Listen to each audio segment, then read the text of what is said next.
Welcome, everyone. I'd like to welcome you to today's Standards Board meeting of the Sustainability Accounting Standards Board. And my name is Jeffrey Hales. I'm a professor at the University of Texas at Austin and chair of the Standards Board. So we have a number of interesting topics that we're going to be talking about today. And before we go through the overview, I'd just like to check in with everybody that we have here. We should have a full contingent of our board as well as a number of our key staff with us today. So what I'll do is I'm going to go through and say hello to everybody one by one, and I just ask that the board members turn on their video at the when I call your name and make sure that we can see and hear you. So I'm going to go by alphabetical order by first name to not disadvantage those who are normally disadvantaged by last name. And so we'll start with Dan Geltzer. Dan, are you there? I'm here. Yes. Good morning. I'm not used to being first in the alphabetical list. That's why we do it this way. Pleased to be participating. Thanks, Dan. Second person is Elizabeth Seeger. Hi, everybody. I'm here. Good morning. Nice to see you. Hi. And Kurt Kuhn. I see Kurt. Yes. Good morning. Greetings from soggy Atlanta. Thanks, Kurt. Lloyd Kurtz. Good morning. Hello, Lloyd. And Mark Siegel, are you there? Present. Thanks, Mark. Bob Hurth. We went with it, Robert, for your alphabetical consideration here. Thank you, Jeff, and good morning, everyone. Thanks, Bob. Stephanie Tang. Good morning. Unfortunately, I do not have video, but I'm happy to be here. We can hear you loud and clear, so thanks, Stephanie. And Verity, alphabetically disadvantaged by her first name only. Nice to be with you today. Hello. Great, thanks, Verity. We're going to have a number of staff with us that'll be coming in to talk about specific projects, but we are going to have with us throughout two of our directors of research, one for standards and one for projects. So we've got Brian Esterly. Brian, are you there? Hi, Jeff. Good morning. Happy to be here. Great, thanks, Brian. And also David Parham. David, are you there? I am here. Good morning, everyone. Good to be with you all. Great, thanks. So as our viewers will have noticed, we have limited video capacity through this technology, and so we only have a number of slots that we can put up at once. So we'll be, since there are more than 6 individuals on the board, there are 9 plus the staff, we're going to be kind of rotating through, so you'll see some people pop on and off as they have things to say. Just a couple other logistical items. So first, there's a slide deck for today's meeting, and you can find that on our website at sasb.org, and just look for our Standards Board calendar, look for the meeting today, and you'll be able to see the information for that. And I would also note that some of you, probably many of you, have listened into these board meetings in the past. They are public, but they are not interactive in the sense that we don't have the opportunity to engage with everybody that's listening in today. That said, we do invite you to submit questions or comments, and you can do that a number of ways. There is a chat feature that you can use, and we will be probably not have the opportunity to monitor that all in real time, but we will be looking through that, and we'll try to take in that feedback and consideration as we get it. And of course, you can always submit comments or feedback to us directly through our individual email addresses or through the submit feedback feature on the website as well. So with that, let's go ahead and go to the next slide and talk a little bit about what we're going to be doing today. So we only have a couple hours, but in that couple hours, we're going to try to cover a lot of ground. But we're going to have an overview, a high-level overview of our standard setting agenda at the moment. What projects are we working on? And so that'll give everyone a bit of a sense of the breadth of the things that are advancing closest to potential revisions to the standards. We will then move into a discussion on some specific projects, including getting a deep dive on really sort of like three projects in particular we're going to dive in on. And for some of those, we'll be hearing staff recommendations. So perhaps on the next slide, we can see that even more clearly. You'll see that we've got on our agenda After the standard setting agenda overview, we'll be talking about human capital. That we're slotted for about 15 minutes to talk about that. If we go to the next slide. There we go. And we'll get an update from our lead analyst on that research project, and she'll be giving us an update about the work that's been going on through a targeted consultation and the development of a proposed framework that will help us in the standard setting work that we'll be doing going forward. So we'll get an update on that. We'll then move into two of our other projects. One is on tailings management in the extractives industry. This is a standard setting project, and there's been a considerable amount of progress made by the staff since we last talked about this at a board meeting. And so we'll be getting an update on some proposed metrics that could be used in that industry to improve the quality of disclosure between companies to investors on tailings issues and hazardous waste management. And then we'll be talking about content governance. And so this is an issue specific to some industries, including the internet media and services industries, the one we'll be most focused on today. This is a proposal that we'll be hearing on a specific standard setting project for that industry that has come out of the research project, a larger research project that will, sounds like, continuing to be ongoing after this as well. So that's a high-level overview of what we're going to be talking about today. But with that, I think we can go ahead and just jump right into our overview of our project pipeline and standard setting agenda. And so for that, David Parham is going to be walking us through that. So thank you, David, for joining us today and walking us through what we're doing. Awesome. Thanks so much, Jeff, and good morning again to everyone. So as usual, I'll start us off here with a quick overview of some of our key projects on our standard setting agenda that are part of our project pipeline. I'll also share a few comments on some of the projects that are not on our agenda, but are for in-depth discussion today, and then comment a little bit on a few of our efforts to keep the market engaged and informed on our work. There we go. So this is our usual project pipeline slide, which shows each of the projects that we're actively working on, as well as key decision points that we anticipate with those projects. I'll briefly touch on each of them, focusing really on providing brief updates on the items that are not on the agenda for today's meeting, and then we'll spare my comments on those that are for the analysts who will be providing much more in-depth updates than I possibly could. So to start at the top of the list, we of course have our standards, our systemic risk standard setting project. This is of course being led by Anton. This project continues to progress. We're working towards preparation of an exposure draft, anticipating either presenting that to the board at or following the upcoming Q4 board meeting. Of course, if we were to approve that exposure draft, that would be followed by a public comment period.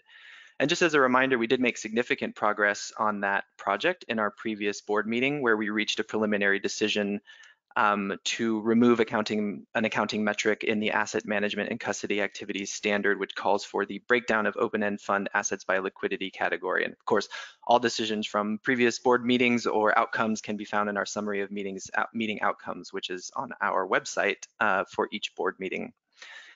The next project is our tailings management project. As you mentioned, Jeff, that we will be going in depth on this project with Ekaterina. So I won't go into any great depth on updates here in my comments, other than to remind the public and the board that we did reach a preliminary decision in our, again, most recent board meeting in June to add a new tailings management disclosure topic to the metals and mining and coal operations industry standards. Next project on the list here is our standard setting project for raw materials sourcing. This project is being led by Taylor. Right now, this project is very much focused in consultative engagements with the market. Taylor is having conversations with companies, with investors, with subject matter experts, and the staff is seeking to build on that consultative engagement currently. And based on that feedback, and depending on the nature of the feedback, I'm looking to provide an update to the board in subsequent board meetings, as well as working towards preparing a exposure draft of a revised standard either later this or early next year. Our next project is our plastics risks and opportunities standard setting project that's being led by Gail. Again, a reminder from our last meeting, we received the board's approval to initiate a standard setting project on this topic for the chemicals and pulp and paper industries. This project, similar to the previous one, is very actively engaged in consultative activities with the market. And we're looking to provide you, the board, with an update before the end of the year based on those consultative activities. And ultimately, of course, depending on the results of those consultations, as well as the research that Gail is conducting, looking to put us in a position to develop and present an exposure draft looking toward the first quarter of next year. Our next project include our ongoing research around content moderation on internet platforms, as well as the recommendation that you'll hear from Greg later in the meeting around a potential standard setting project. So I'll leave that to Greg for an update on the content moderation and content governance proposed project. So moving down to tobacco supply chain, this is a project being led by Lynn. This project is also progressing, focused on consultative engagements with companies and investors. Have already had multiple consultative engagements with members of both constituencies. Staff is working towards a recommendation, of course, on whether to proceed to standard setting and is currently targeting that recommendation for later this year. Next project that we're actively advancing is our alternative meat and dairy project. This project's being led by Devin.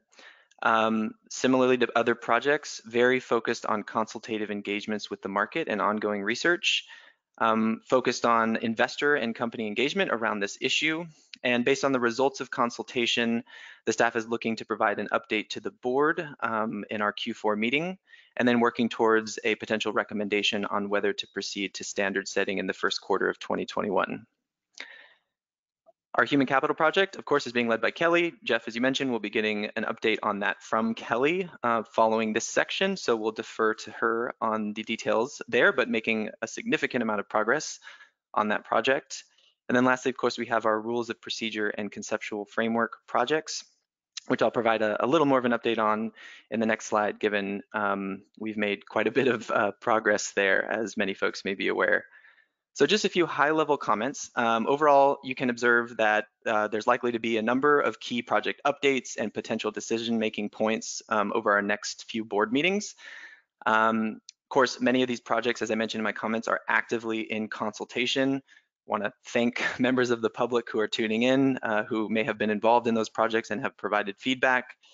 So of course, the timing of our recommendations will ultimately be determined based on the results of these engagements with the market, as well as our continued research and evidence gathering around these important issues. However, great to see continued forward momentum on these projects, moving ultimately forward toward decision points, and ultimately the initiation of standard setting activities and/or eventual revisions to the standards. So lots of forward progress across multiple work fronts. A couple other quick items I want to mention that are on the horizon for us that aren't yet on our project pipeline. First, I want to mention that we continue to make progress on our efforts to internationalize the SASB standards. We've performed an in-depth analysis of the current standards and continue the standards content to identify instances of metrics or topics that contain US-centric or otherwise non-internationally applicable content. So on the positive side, we found only about 17% of the metrics fall into this category, but I will say that those represent a significant scope of work. Obviously, we take our standards updates very seriously and want to fully analyze and understand how we would move forward to internationalize those instances. And so we're in the process of doing strategic planning around how we'll move those projects ultimately into the execution phase for those instances. Want to mention it here because we do anticipate moving forward with projects to address those instances as we move into next year. I'll mention that we also have launched a project page on our website for those that wish to stay updated on this particular work effort, including a webinar which goes into a bit more detail on the project. So for members of the public who are interested in our progress on this particular work stream, we have created that project page so folks can stay up to date on our efforts there. And then the second item that I want to mention on the horizon for us is, of course, our human capital project, which I'll say again, Kelly will provide us a great update on in our next item on the agenda. Don't want to be redundant with what she'll share, but just want to note from a project planning perspective, we do anticipate, of course, that Kelly's work will ultimately translate into standard setting work, which we again anticipate to be on our plate for next year. So we'll of course be working with all of you, members of the board, to establish and align on our strategic priorities for 2021, which will include, I'm sure, the efforts I just mentioned, of course, the ongoing projects that you see here, as well as new projects that may emerge out of ongoing research and market engagement. So we definitely expect to continue to be busy. So that's what I wanted to share about the overview of our project activities and some of the things we are seeing on the horizon that will likely come into our project pipeline. So I'll pause here, see if there's any questions from members of the board. Otherwise, I do have a few more updates, including a brief update on our rules of procedure and conceptual framework and some other efforts we have around project communication. Hey, David, this is Kurt. Hey, Kurt. It's a good overview. I guess I've had a few cases where people have been curious about the status of projects, and is there a single location, or how do we begin, I guess, communicating at the right level of detail? Because a lot of people have different expectations around all the work that's going on. Our actual processes take some time because of the diligence, but it would be useful, I think, for the public to be able to see the status and the scope of what's going on. So how do we facilitate that better? That's a great question, Kurt. Thank you. Actually, if I could, I'll just piggyback on that. I think what would be helpful is both helping our stakeholders to understand how to stay educated on what's happening to the level of detail that is appropriate for what they're interested in and what we can sort of provide on a timely basis, and also maybe talk a little bit about the input. I know this will sort of go into your next slides as well, but how can they actually give feedback as well through the appropriate channels for the different timings of projects? Yeah, great questions. Thanks for highlighting this. So quite a bit of effort going on around ensuring that there is as much transparency as we can make around each of the projects, because there is a lot of activity going on with each of the projects, and we want to make sure that those stakeholders that are interested in these particular topics have the opportunity to stay up to date on that progress and understand when and how they can engage. Mm-hmm. So one of the things I'll touch on in a couple slides, but I think is a really important addition we've made to our website is the ability to subscribe to project updates. And so on our website, we have a dedicated web page for each of our projects. And those web pages are kept up to date by the project managers with the latest information on each project. So it's a great place to go, just a central place to go to see what is the latest on a given project. What phase is it in? Is it looking for consultative engagement? If so, what is the consultation focused on? But of course, like I can definitely relate to, sometimes I don't always go back to the same page and check it on a regular basis. And so one thing we wanted to initiate was a way for us to push out updates to those who are interested in it. And so Marvin led an effort working with others on our team to design the ability for stakeholders to subscribe to updates for individual projects. And so then you will receive communications on projects that are of interest, letting you know when significant progress has been made. For example, when we've initiated consultation, when a public comment period has been initiated. So we really hope that'll be helpful for stakeholders who want to remain up to date on particular projects, understand when and how they can engage, when there's been key milestones reached. And so I think that will also, Jeff, to your comment, help facilitate stakeholder engagement at the key points in the the project where we're really focused on consultative activities or perhaps public comment periods. So a lot of effort around that. And then of course, if all else fails, please reach out to the project manager. The contact information is listed on the project page. They're always, of course, we're always available to respond to inquiries on the projects if any of these other mechanisms we put in place don't get you what you need. So hopefully that answers your question, Kurt. Yeah, no, it's great. I happened to come across on LinkedIn a nice recap of the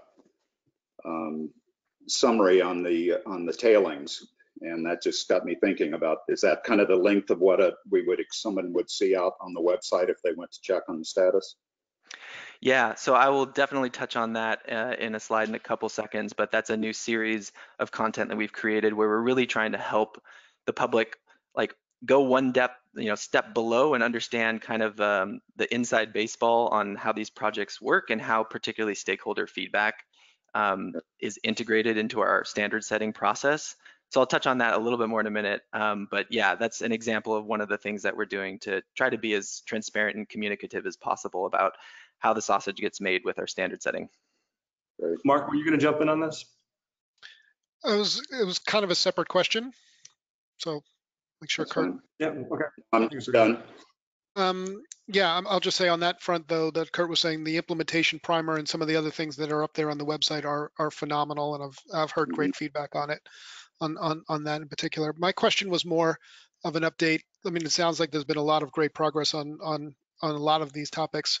At the last board meeting, you guys gave an update around how it was, with remote working and responding to COVID, et cetera, that sometimes there were some obstacles in getting people who we wanted feedback from engaged because they were busy doing other things and responding and just doing business resilience. But has that sort of gone by? Has that sort of waned and we're able to, I mean, we've made some good progress. So what's sort of an update on that generally? Yeah, it's a good question. It's a bit mixed. Certain situations in certain industries certainly affect individuals' availability more than others. I would say as a general trend, there was obviously a need to kind of focus internally and deal with a bit of the crisis of going into a shelter-in-place mode and dealing with the pandemic and ensuring employees were safe and all those types of really important things. I think we're at a bit of more of a steady state now, where we've had the great benefit and fortune of stakeholders being available to engage with us on these projects. That has been key to some of the progress that you heard me share. That being said, it is a pretty unprecedented situation that we're in. So there, of course, are still instances where folks' attention is very necessarily focused on situations that they're dealing with within the firm, and we of course very much understand that and are want to be accommodative of that. But I'd say just as a general trend, I think we've been really pleasantly surprised and thankful that folks have been able to prioritize engagement with us. We've got a tremendous amount of great feedback across all the projects that I mentioned to you. So I think the general observation is that folks have been able to prioritize making time to engage with us and provide us with really helpful and important feedback across our project. So it's been great to see that happen. But of course, 2020 is a year of uncertainty. And so we're always building into our planning flexibility to accommodate and situations we can't anticipate that may affect stakeholder ability to engage with us in the future. But overall, I think generally we've seen a positive trend, which we're incredibly appreciative of. Speaking of engagement with us on our projects. Next slide. Good segue. Thanks, Jeff. Let's see. There we go. So this is a very important project. And Jeff, definitely feel free to jump in and add your comments. But I just want to remind everyone that we recently launched our public comment period for our core governance documents, our conceptual framework and rules of procedure. So as a quick reminder, these documents form the core guidance underpinning our standards development. They both describe what we are seeking to do in standards setting, as well as how we go about doing that work. And specifically, the conceptual framework details the principles, objectives, assumptions, and definitions that guide SASB's thinking and approach to standard setting and revisions to the standards. And then the rules of procedure ensures that there is clarity, robustness, and integrity of SASB's operations and processes. So these documents are very intentionally meant to be taken together as the core set of governance documents guiding our standard setting. So these documents were most recently issued in 2017, and the current public comment period focuses on proposed revisions to these documents. So for the conceptual framework, the revisions aim to more effectively communicate SASB's core principles and concepts. And then for the rules of procedure, the revisions aim to more effectively communicate SASB's operating procedures and, importantly, how external stakeholders can engage with SASB. And that last piece is key. I want to emphasize that it's really important to us to ensure that stakeholders have a clear understanding of how they can engage in our standard setting process. So importantly, I want to touch on the overarching objective for these revisions is to more clearly articulate our existing approach to standard setting. We're not fundamentally changing that approach or our processes for setting standards. We're really trying to seek to better explain what we do, not to change it. Key milestone that we reached since the last meeting we had together, we launched our public comment period at the end of August, on August 28th. That public comment period is scheduled to conclude on November 30th. Really do encourage stakeholders to download the exposure drafts and read through them, and to submit public comments on our website. So Jeff, any other comments you want to make on the rules of procedure and conceptual framework exposure draft? Yeah, just like they're meant to be read together. They've been released for public comments together because they are complementary documents. I actually think of rules of procedures being nested within the conceptual framework, which is broader and higher level. Rules of procedure is more operational, but both really important to guide what we do and how we do it, and to help others to engage with us so that there's clear communication. So there's not only the documents themselves, but an invitation to comment and some explanation for our preliminary conclusions that we are proposing in these revisions. So welcome any feedback on any part of those documents, including the specific questions, but not limited to that. And then I would just note a couple other things. If you're interested in these governance documents, I have a blog that's up on our blog talking about these documents and the importance of them. We just finished a blog that we've submitted to the Harvard Law School Forum on Corporate Governance, so talking about it from that angle as well. And so there's those two places you could be reading about it. We also have done some webinars to talk about the project and the public comment period, what's in the exposure drafts. And so there's a recording that's available of that as well that you can watch. So a lot of opportunities to understand what we're trying to do and to provide some feedback to us, which we definitely welcome. Mark. Yeah, I think you guys both highlighted it. What's in here in italics is what we believe, and that we're not changing how we actually do standard setting. However, the purpose of part of what the feedback that we're going to get is whether you guys believe out there that we changed anything or not. So the feedback is going to be extremely important as we look to try to finalize literally the framework and the concepts behind and the rules of procedure on how we do what we do. So looking forward to hear all the feedback, and kudos to the team. And I know Jeff also had a lot of work behind the scenes getting these out. So congrats.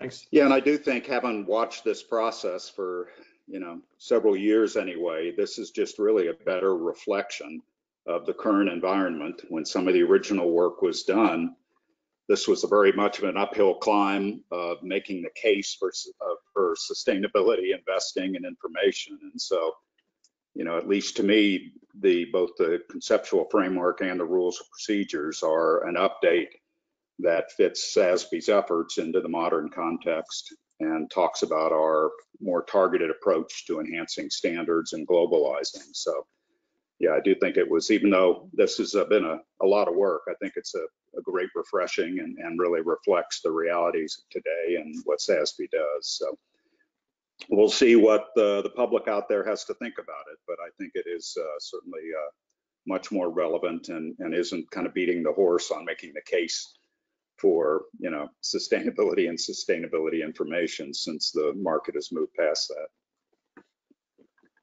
Thanks, Kurt. So David, I know we just got a minute or two left. Let's go ahead. I know we've probably talked about these things as well, but anything you want to say? I can move through these real quick. So just as we mentioned earlier, this is a relatively new modification to the project pages on our website. We've launched these project alerts. went through what these are for. It's for stakeholders to want to, if you can subscribe to updates on individual projects for which you're interested. Here we've shown the Human Capital project as an example. And then once subscribed, you can expect to get regular updates from the project managers.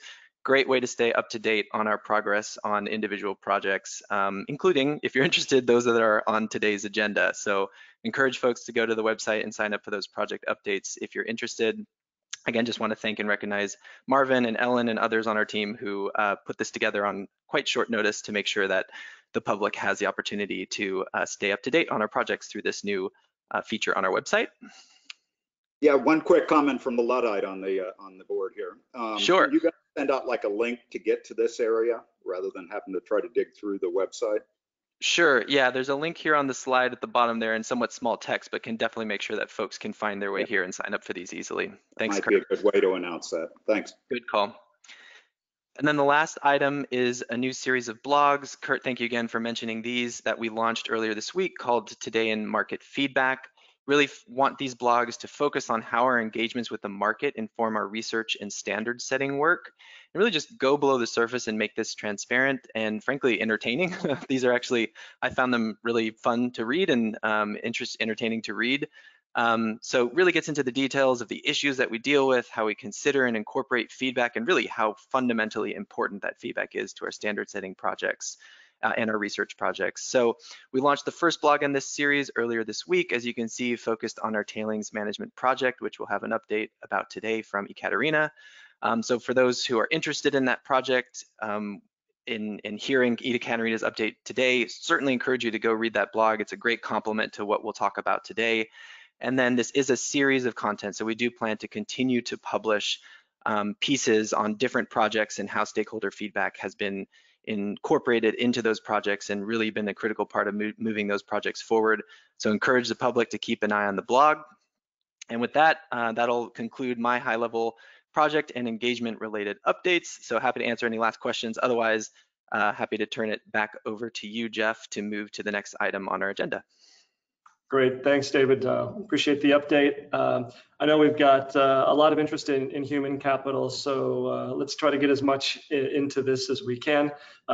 Kelly, if you're there, there she is. So Kelly Okuji-Wilson is one of our lead analysts at SASB, and she is the project manager for the Human Capital Research Project, which makes her like one of the most popular people at SASB right now, because this is one of the big projects, a lot of interest in it, and Kelly's been doing a great job leading us through this. So Kelly, the floor is yours. Go ahead and take us through this. Great. Thanks so much, Jeff, and I'm glad to be here, and thank you for the board for tuning in today for our Human Capital Project update. Just as a reminder, since it is an update, if you can, hold your questions to the very end, just because we have a limited amount of time on the agenda. In terms of what I'll be talking about today, I'll just give a quick overview of kind of what this project is about, but more importantly, get into the last phase that we just completed, our early hypothesis testers phase, which was our targeted consultation. I'll share with you some of the key insights that we got from that targeted consultation and some key outcomes. And then we'll just finish up with where we are in the project now, some next steps moving forward, and any questions you may have. So in terms of just a high-level overview, again, this is a research project, so we're here to really assess the scope and prevalence of various human capital management themes that we'll get into shortly, and really to help us build out our evidence-based and market-informed view on human capital. So the goal of this project is to build this human capital management framework that will help us to define human capital within our standards. And as a reminder, this project has 6 key phases. So we've completed about half of the phases, and we'll be moving into the second half of this project, which we'll talk about in a little bit here. So we just completed the early hypothesis testers phase, which was a targeted consultation with a group of investors and subject matter experts, and also our board. And the purpose here was really to ensure that we had a robust body of evidence to move forward in our project and before we proceeded to additional evidence gathering. So what we did is we solicited a diverse group of investors as well as subject matter experts and our board, and we'll talk about that in just a little bit here. And in terms of how it was structured, we had a workshop and some one-on-one consultations as well. But for the workshop, that comprised 40 participants representing 23 unique companies and organizations. We also, it was also composed largely of investors, but we did include some academics, some major accounting firms, and international nonprofit organizations. And we did solicit their opinions on some of the 4 key themes that we discussed. And then we followed up the workshop with soliciting our board's input on these themes through some small group discussions. And some key outcomes out of this targeted consultation was that we, first off, it just increased the consensus among investors and among our board as well on these relevant key themes affecting human capital. We also helped kind of expand some participant views on some of the themes related to human capital, but also received critical input from our board to help us move some of these issues going forward in our project. So I do want to thank the board for your participation in that targeted consultation. Your input was very valuable in helping us in our current revisions of the framework. So before I jump into this slide, I did want to talk about just some of the key insights that we received and just kind of provide a general overlay of how we approached this targeted consultation. So the questions that we posed to investors were focused on the if. So are these themes even relevant within your investment decision making process? And second, the how. So how are these themes incorporated into your investment decision-making process, and maybe discussing the ways that they're analyzed. I think another just general comment that we received is that qualitative disclosure was very important to accompany any quantitative metrics that we produce going forward, and that qualitative disclosure is also very helpful in providing nuance or highlighting any company-specific strategy or outcome. So with that being said, I'll jump into our first theme, which is alternative workforce. And the key insight here, or the key takeaway, is that there's just investor consensus that the alternative workforce and the information around that is very relevant to investment considerations and engagement. And just talking about kind of how alternative workforce metrics are useful, they can broadly elucidate a company's human capital management strategy or tied to a larger corporate strategy, identify hiring patterns in a business or economic cycles, as well as identify outliers in a particular industry. And ideally, it can provide information on a company's worker mix, so traditional employees versus alternative workers, and would be accompanied by some type of cost-benefit analysis. You could understand kind of the decision-making process of that composition. Another key piece of advice that we received is defining industry-specific characteristics of the alternative workforce to help identify industry-specific risks and benefits. So for example, industries that employ highly skilled freelancers will look very different from companies that may employ more low-skilled temporary workers, and we should try to identify kind of the characteristics and risks related to that. The second theme was about workforce investment. So the key insight here was that investors really prefer more granularity around workforce investment data. And they shared with us just some ways that we could potentially assess this issue. So some key characteristics that they highlighted to us about workforce investment is that it should really elucidate about how companies use different levers to invest in their people. So whether it's looking at salaries and wages or pensions or workforce training, they would like to understand that fund allocation better. Also, they highlighted to us differentiating between initial training costs of new employees versus ongoing training of existing employees is an important distinction. And the other thing that was we took away from this conversation is just potential ways we could look at workforce investment as a metric. So looking at potentially promotion velocity versus turnover rates, or also understanding learning and development expenditures vis-a-vis investment in pipeline programs linked to internal and external recruitment. In relation to mental health and health-related benefits, I think what we learned from that conversation is that there's just a growing recognition amongst investors of mental health as a relevant issue. Mostly investors just had observations around mental health and how it kind of factors in just to the investment decision-making process, and more that there's just a growing understanding between this interrelationship between physical and mental health, and that the pandemic has really yielded increased disclosure around mental health issues. But ultimately, prioritization of mental health needs to come from a broader human capital management strategy and really needs to come from the top. So we're talking more about like board of directors. Workplace culture was the fourth theme that we talked about, and I think what is key here that we learned from investors is that workplace culture is relevant to investors in terms of some of their analysis and engagement with companies, but it's difficult to measure and compare. Some key challenges that investors discussed with us about measurement and comparison is that it's just really hard to measure and culture, and information on culture is not always well publicly disclosed. So this makes the assessment and comparison difficult. And the third challenge is that sometimes companies are not always prepared to discuss with investors what constitutes their company culture. So that's related to multiple reasons. But I think what the key is that workplace culture at a practical level is still relevant for investors, that it can be used in the investment decision-making process at a qualitative level, especially on industries that rely on innovation and are built on intangible value.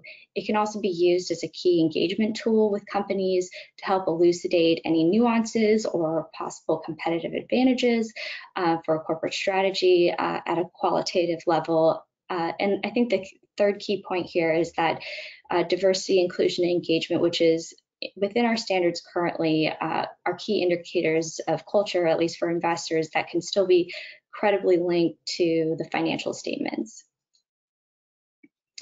And the last topic that we talked about in this targeted consultation is the COVID-19 pandemic and the protests for racial justice. I think around the time that we finished the preliminary framework, all of this was just starting to hit the US. So we did want to touch upon this in our July workshop. And I think the key insights that we've received in this particular from this particular theme is that the COVID-19 pandemic has really highlighted or cast a light on just existing systemic cracks or risks. So there's nothing really new that is coming out of this, but really just highlighting existing issues. But more importantly, it's really raised questions about business resilience and also the role of the company in providing for its employees now and in the future. In terms of the protests for racial justice, I think what we heard from investors is just kind of focusing on a particular aspect of diversity, the racial and ethnic diversity question, and focus specifically on the US. So what we heard from investors is that there's an increased focus on whether CEOs are making statements that are broadly supportive or whether they're making decisions that are consistent with those statements within their companies. So really trying to understand how companies can meaningfully address diversity and inclusion within their own companies or other companies. And we also heard about just some challenges about disclosing some of this information, whether it was through regulatory reasons like we see in the EU, or maybe companies just had barriers to kind of disclosing certain pieces of information like pay gap, promotion, or retention rates. So in terms of where we are now in this project, we're in this preliminary framework revision phase with the purpose of really just trying to build out the evidence that we have in our preliminary framework and ultimately move to a complete draft of the framework. So the purpose here is really to get to the industry specific level, apply the industry agnostic themes that we highlighted in our preliminary framework. So we're really focused on assessing the if and how of these themes and how they manifest at an industry specific level, which will be a valuable source of input for us as we develop the human capital framework even further ahead of the public consultation period. And we also want to leverage these results to support eventual standard setting activities after the framework is finalized.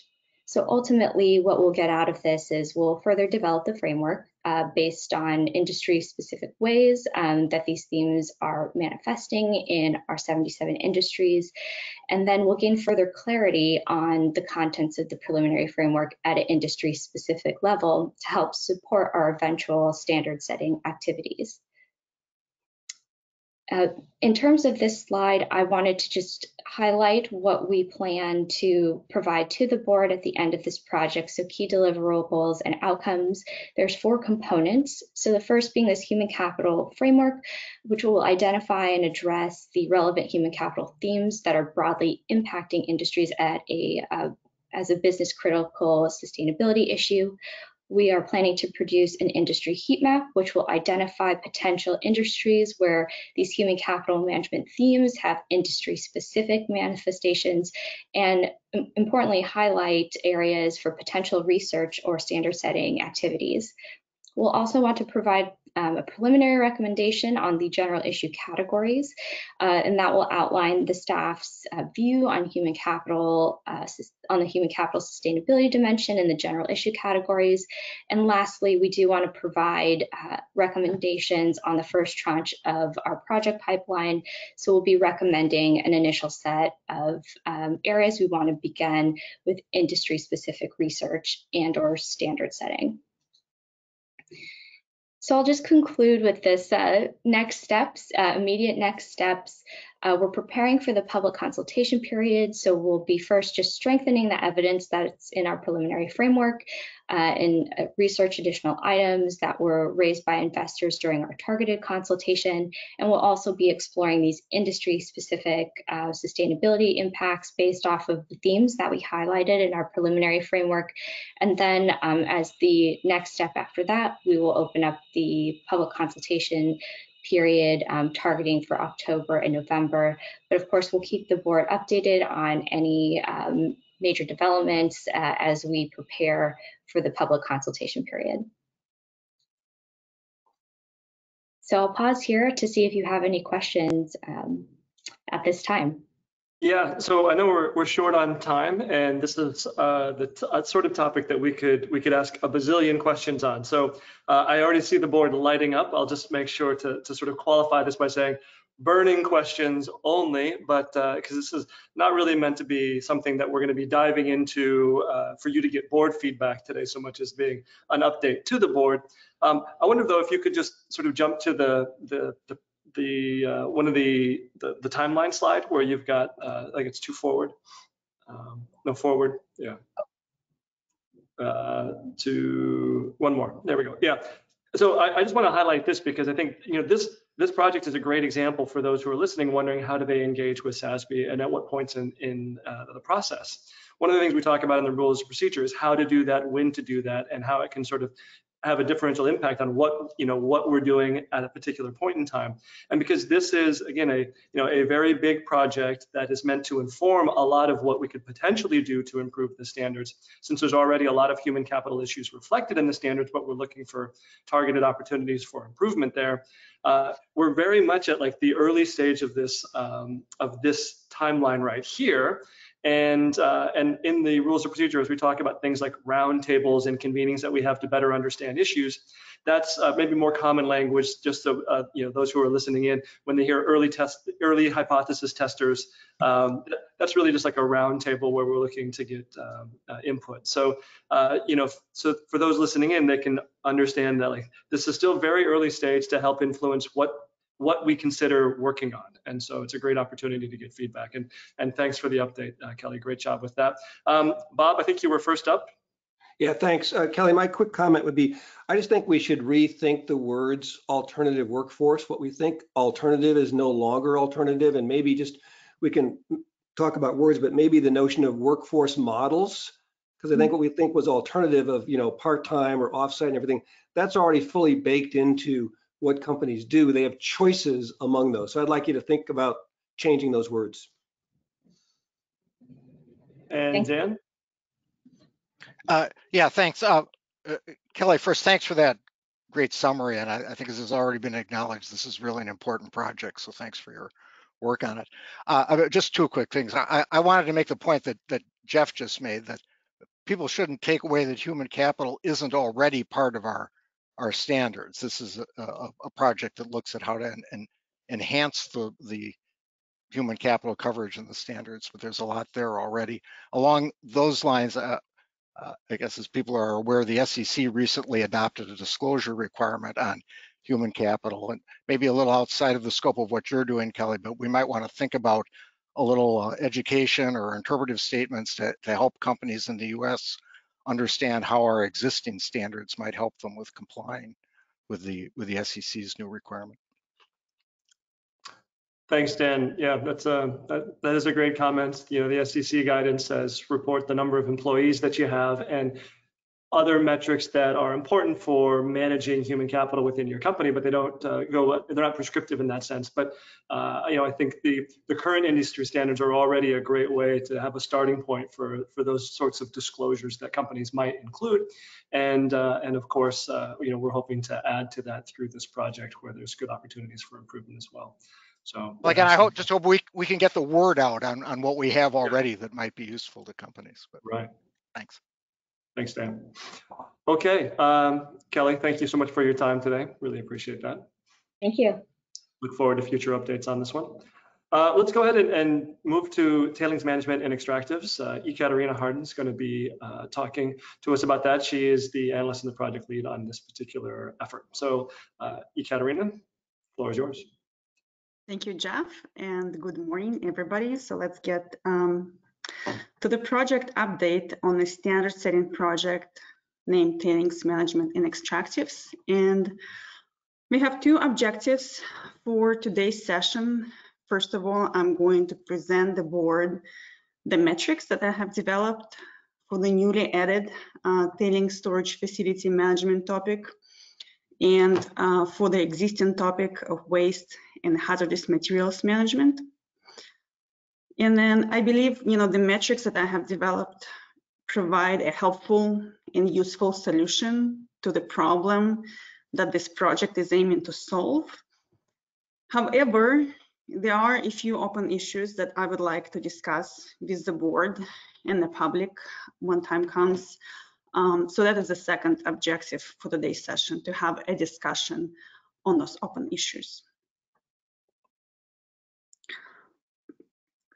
By now, everybody knows what the project is about. The project is aiming to update metals and mining and coal operations industry standards to cover more comprehensively the issues surrounding management of tailings storage facilities and prevention of catastrophes. During our last public meeting in June, the board had agreed to add a new topic mapped to critical risk management. The topic will be called Tailings Storage Facilities Management, to emphasize focus on management of the facilities and prevention of catastrophes. And many companies recognize this as a critical risk, and this is why it is mapped to this general issue category. The existing topic of waste and hazardous materials management has been narrowed in scope to strictly focus on environmental issues associated with waste. But Ekaterina, just to be clear, I think one of the things I think is really great about this is it looks like, and correct me if I'm wrong here, but this is also an opportunity to significantly improve the disclosures related to hazardous waste as well, relative to what we have. Yes, we are doing that as well. And I'll get to it in just a couple of slides. So this is our timeline. Today we're just doing a discussion and update on the metrics. And once we discuss the open issues, we'll finalize exposure drafts. and present them to the board for a vote in the coming weeks. We'll have a public comment period following, where we will ask the same questions, ask the public to weigh in on the open issues, and hopefully release a new standard in the beginning of next year for the both industries. Since last time we spoke, 3 things happened. Most important one is the global industry standard on tailings management has been released. It's a globally led effort to improve how the industry is managing these facilities on a global scale. It's led by a multi-stakeholder group, including investors and industry experts. We used the standard to guide development of our metrics. The standard itself is on management. It has 1 chapter on disclosure. It lists a few requirements on what information should be made publicly available. However, it's not providing any metrics or KPIs. It's not going to provide a standardized disclosure on an annual basis. So what I try to do with the metrics I developed is to take those principles, to extract the information that can be updated on an annual basis, and provide a standardized disclosure that will be helpful for investors to understand to which degree a company is adhering to this standard. And I think it will be helpful for the companies as well to understand, well, what do we need to do to fully comply with the standard in the coming years? I have sought preliminary feedback from a few stakeholders on the metrics that I've developed, including our wonderful Standards Advisory Group members, who I thank deeply for being available. Often it's an entire team of experts on waste and tailings and sustainability reporting, so super grateful. I have also advised, I have gathered some feedback from Global Tailings Review and International Council on Mining and Metals, and really grateful to them as well for their feedback. So really confident in what I can propose today is the best solution I have right now. If somebody has a better solution, please let me know. So let's get to the metrics. First, we're going to talk about waste and hazardous materials management topic. It is named this way for metals and mining industry. For coal operations, please keep in mind it's just waste management. And although we are narrowing the scope of the topic, like Jeff said, the metrics will improve the disclosure on this topic as well. Why we're trying to improve the disclosure, why I feel like the existing metrics didn't work fully, based on the feedback that I received. So multiple stakeholders have told me that the metrics that we had for this topic were more or less activity metrics that didn't really provide insight into how companies are managing waste. So the new metrics, what are they trying to measure? They're trying to measure the angle of environmental contamination. And there are 3 ways this can happen in metals and mining industries: through waste, through non-mineral waste or industrial waste that just supports mining activities, through mineral waste that is a result of extractive activities, and then raw hazardous materials that are used in processing of ore.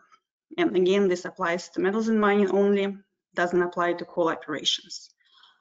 These new metrics, they're trying to measure not only risk exposure, but also risk likelihood.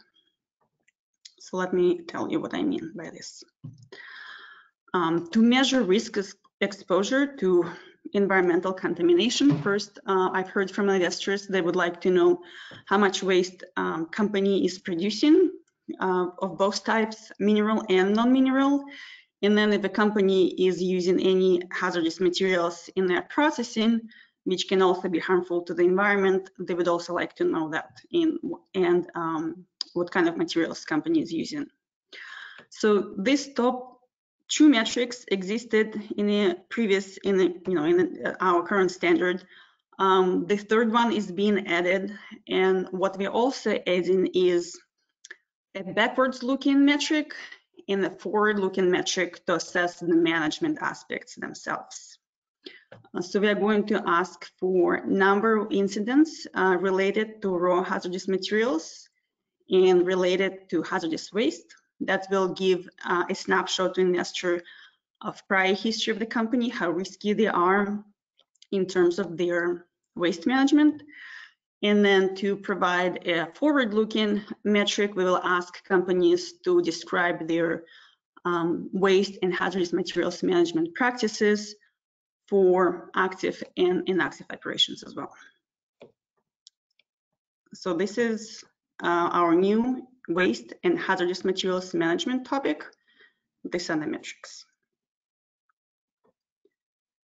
Hey, Katerina, can I ask a question about that just real quickly? Yeah. Yeah, for the metrics that are related to the ones in the existing standard, are you anticipating that the metrics, those specific metrics would be largely carry over from what we see in the current standard? Just, you know, for those who will be listening in, do you have a sense whether that might also be changing? And then, you know, part of the reason why I ask is I see the wording similar, but it looks like a little bit different. We say recycled previously, and we now say reused with respect to the mineral waste. And so just wondering if that's an indication that there might be small changes to the existing metrics or that are being carried over, or are you anticipating larger ones? That is a good catch, Jeff. Yes, so based on the consultations and the feedback I've heard, term recycled doesn't apply to mineral waste. It could be reused but not recycled. So I felt it was more helpful and more meaningful to improve this metric this way.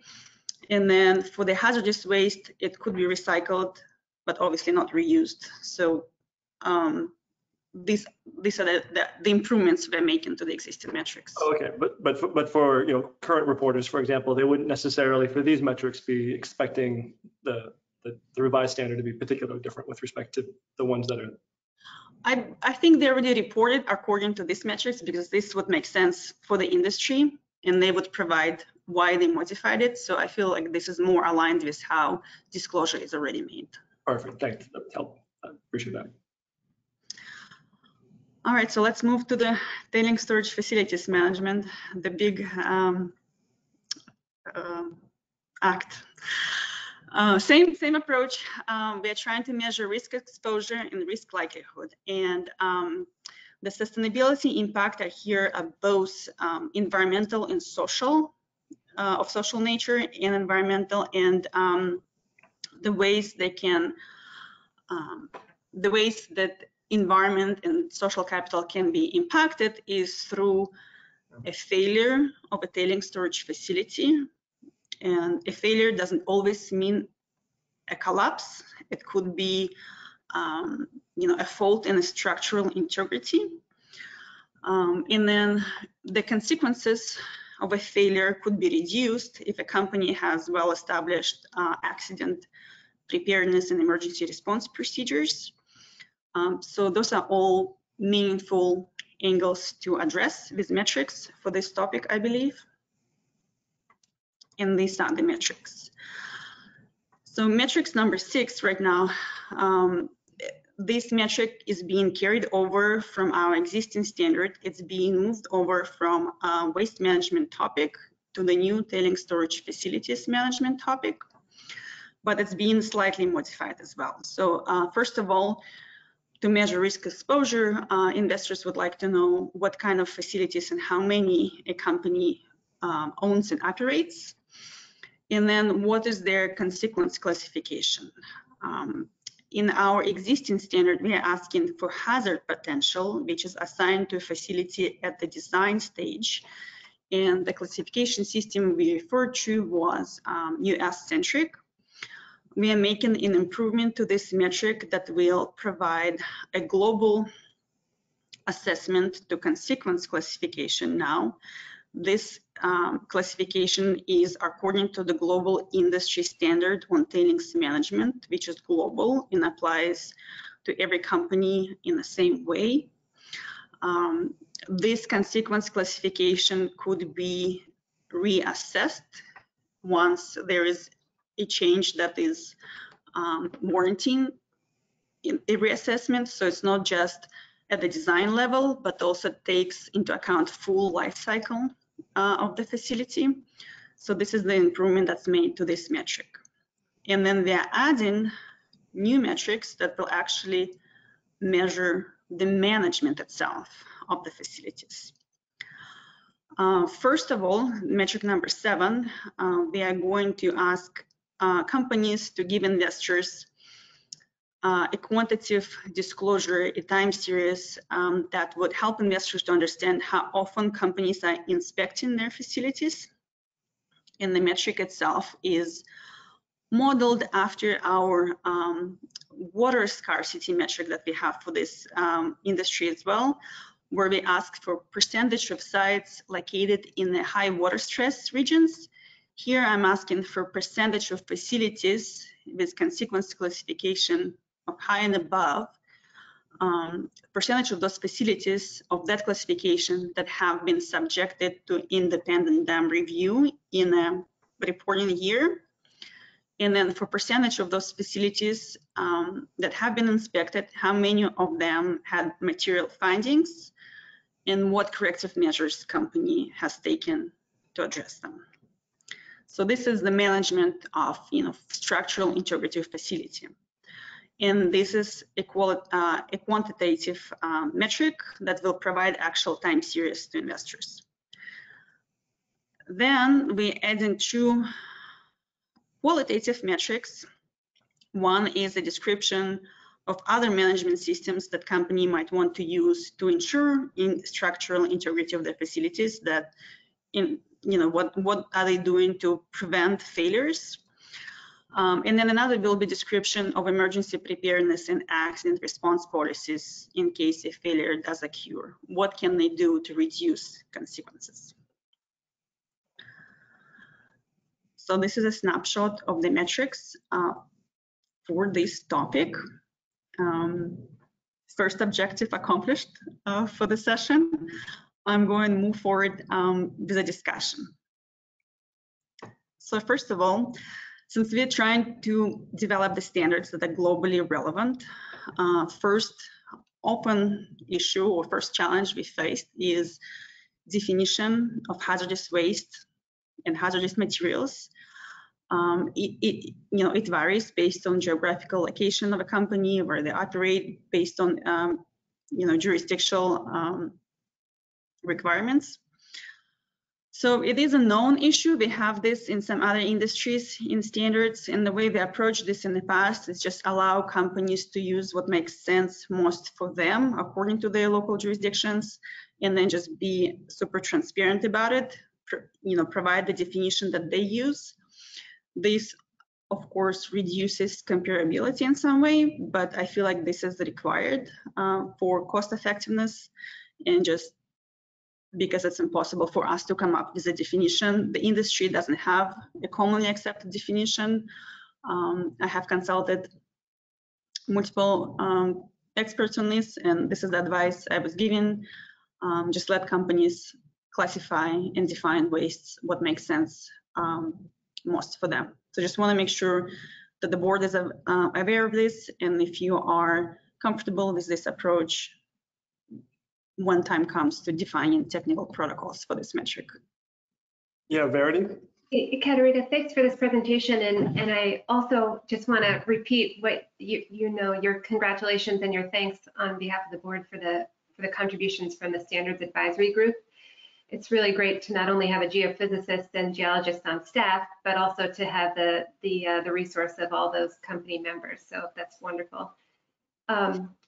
According to that feedback from the companies that you heard, not only the members of the Standards Advisory Group, but other companies you consulted, did you get a sense for whether it's a practice amongst companies to report hazardous waste according to what they view as a most rigorous or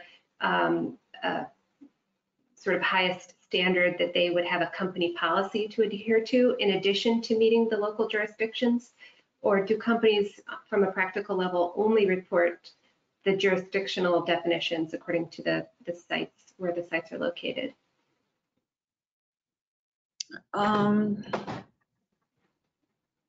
I haven't heard anybody say to me that, okay, we have our own definition that's higher than jurisdiction, that we have more strict standards than what's required. I have not heard that. It doesn't mean it doesn't exist. Maybe somebody can come back after this session and tell us, look at our standards. I know some larger companies have their own waste standards that they follow. I would have to double check if they're higher than local jurisdictions.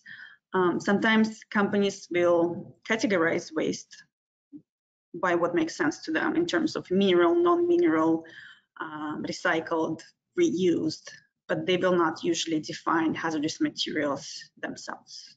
Okay, thanks.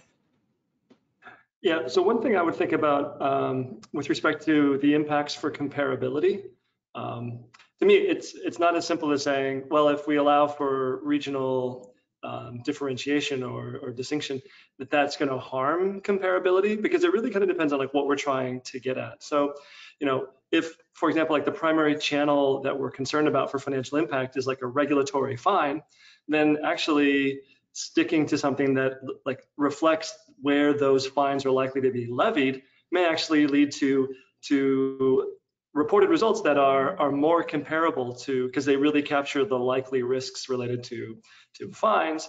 Or you can even think about this like from an issue perspective.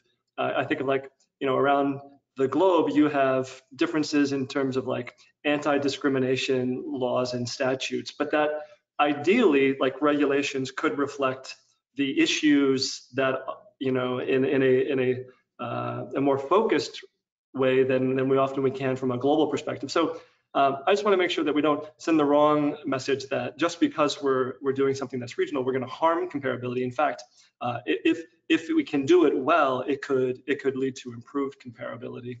And so, you know, I think my sense though is like for this one, there is some concern that the issues are around, you know, the social and environmental impacts that really don't depend on whether or not it happens to be regulated. In fact, you know, if it's not regulated, it's maybe more likely to then happen, and so it does create some real challenges. Is that fair? I can see that, yes. Okay, I will thank you for your contribution. I'll move on to the next topic. So second topic I would like to discuss is on disclosure format. So the way I presented the metrics to you are on aggregate level for the company in, you know, percentage of facilities that have been inspected. What I've heard time over time from companies and investors that risks really vary side by side. Companies do not approach management of every single facilities the same way often. Even one non-inspected facility can present a really high risk. Doesn't matter how many more, let's say 90% have been inspected, one can still pose really significant risk and, you know, create a large impact if it does fail. So what I see being valuable here could be to give an option for companies to provide a disclosure on side-by-side basis in the form of a table where they would report to each metric for each facility that they own and operate. It would be similar to what they've already done in response to the investor initiative from Church of England in the last year. They were asked 20 questions. They had to answer for every single facility. They're going to ask 9, so it's a reduced number. They're more or less, they're definitely more standardized. They will be provided these technical protocols. So I feel like it wouldn't be an extra effort for companies, and it could be, you know, providing data on aggregate level could be misleading to investors if they do assume that, okay, 90% of facilities have been inspected, low risk. So that's another open issue. And let me show you an example of what it could look like. So let's talk about metric 6 and 7.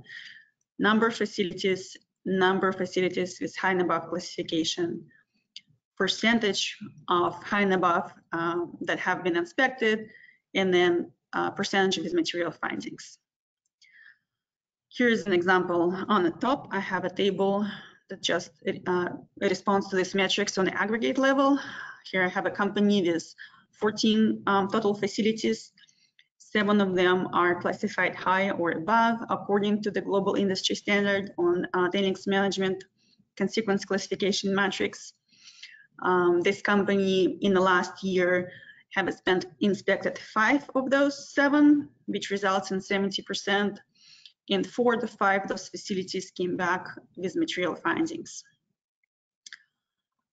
This is how disclosure looks on aggregate level. If we want to provide an option of a more detailed disclosure in a table, this is below. So a list of facilities, number, their classification, has it been inspected, has been subjected to a dam safety review in the last year and in the past 5 years. So this is one thing I want you to be aware that the global industry standard on tailings management requires this kind of safety review for very high and extreme facilities every 5 years. And the expectation right now from the companies that they're given 3 years to bring all of those higher consequence classification facilities up to the standard, and then they're required to inspect them every 5 years. And the facilities that are below that classification every 10 years. So this is not required on an annual basis, but it could be helpful for investors to have this information to assess, okay, well, at which cadence and at which rate a company is going towards complete compliance with this new standard that has been published. And then we will have different columns as well for examples of material findings, corrective measures, and then management approach can also vary from facility to facility and emergency response as well, based on the classification, consequence classification based on where it's located. Is it close to people? Is it in an environmentally sensitive area? So all those things are taken into consequence classification matrix. But again, this could be more detailed disclosure, only if it's helpful to investors. I believe this could be useful, but would like to hear your opinion as well. Yeah, Katarina, this clearly looks like a rational approach. I guess the only question in my mind is how burdensome this is. What kind of numbers are we talking about? What a typical company would have as far as the number of locations? So obviously there are a handful of giant companies who will have almost 100 facilities, but only 10 of them would be active, let's say, and then they'll have a multiple number of closures. I can only think of really a handful of companies like that. The investor initiative letter was sent to 800 companies, and most of them have less than 10, I would say. So 14, I felt like a good average if you by market capital capitalization. Mm-hmm. So we would ask for a assessment of every one of those locations, whether they're high risk or not, or that's part of the feedback we'll get, I guess. Yes, so this table, the companies have already provided. They just had more other questions that were asked as well. So I feel like it wouldn't be, if they have responded to investor initiative from Church of England, this wouldn't be a hard, heavy lift for them. If they haven't, then, even aggregate disclosure would be difficult for them, I believe. That's great. Well, it certainly adds transparency so that investors can see the scope of exposure and have a much better sense around that. So I think that's for an investor perspective, it seems it would be very useful information and material. So, thanks. Thank you. Mark. So I'll second that. As a former investor, I would definitely think it's useful. I'm just picturing being able to track this not only in the current period, but over time. So you're able to see a facility over time and whether it's changed, whether it's improved, whether it's not improved. So clearly, to me, that's more transparent and more useful to be able to sort of see. So like Kurt, my question was going to be a little bit around I think we should explore what, if any, additional costs there are in providing that level of information, and whether for those that have 100, whether we throw in something that says, disclose the significant ones, but things like that. So, I mean, to me, it's my experience has always been that investors prefer tables to the extent possible. Preparers often say they don't prefer tables, but in financial accounting, it was more because the tables require tying things out to the penny and reconciling back, and I don't think that's what we're talking about in this kind of table at all. So I would explore it. To me, it seems more useful, and just try to make sure from a cost benefit standpoint, nothing jumps out as making us rethink that. Thanks, Mark. Yeah, Dan? Well, Kurt and Mark have both highlighted the question of what the cost equation is for the preparers. And maybe I want to contradict what they said, because I don't really have the background too, but I would just say when this goes out for comment, I'd be interested in hearing from investors why all this detail would actually be decision useful to them. I'm certainly not opposed to it, but we are running an evidence-based process, and one that's supposed to provide decision useful information, but not more information than is decision useful. So I would hope, if investors always want more information, but if they do want this detailed table, I think it'd be useful to hear why that's going to influence decisions. Stephanie, I just want to second Dan's comment. Go ahead, Elizabeth. Oh, sorry. I just wanted to second Dan's comment. Okay. Yeah. So yeah, I would as well. I could certainly see that one of the things that you do get, I think, when you get the site by site, is you get a better sense of where these are located and what is happening in those jurisdictions. So, to the extent that a user is concerned about whether regulatory oversight is enough to mitigate risk, this would provide an additional layer of insight into that wouldn't be available in the aggregated numbers, I would think, but maybe that's not the case. We're not asking for location here. That is actually already publicly available through the database that Global Tailings Review has launched. And location is not something that's going to change on an annual basis. We are asking for annual disclosure here. Yeah, so I guess my point was that if you know where it's located, and then you know how they're managing that facility, the disclosure in light of the regulation, in light of the location, it could be more informative than it would be if it were just in number of aggregate ones that we've reviewed some of ours, but maybe you've only reviewed the ones where they're located in jurisdictions with very strict regulation, right? And so, so it might provide some. But again, I certainly understand Dan and Elizabeth's comments about wanting to get some investor feedback on this. That wasn't my comment. That was Stephanie's comment. I still have my comment. Oh, sorry. When I That's thought okay. I don't want to take credit for Stephanie's comment. That's fine. But I agree with Stephanie and Dan. I think the question for me is decision usefulness, and would like to see that tested in the next round. In particular, if you put these tables in front of me as an investor, I would want you to ask me, what decision would you make differently based on this information, this level of information, than you would with this level of information? And I think that might help you get to the answer around decision usefulness and make that balance with cost effectiveness as well. That was my comment. Yeah, that's really helpful, and appreciate the comments from Dan, Jeff, Stephanie, and now Elizabeth too, kind of supporting more exploration around how investors would actually use this more detailed table approach. Maybe just a little bit additional context here is that this is not traditionally how we approach the structure of metrics across the SASB standards.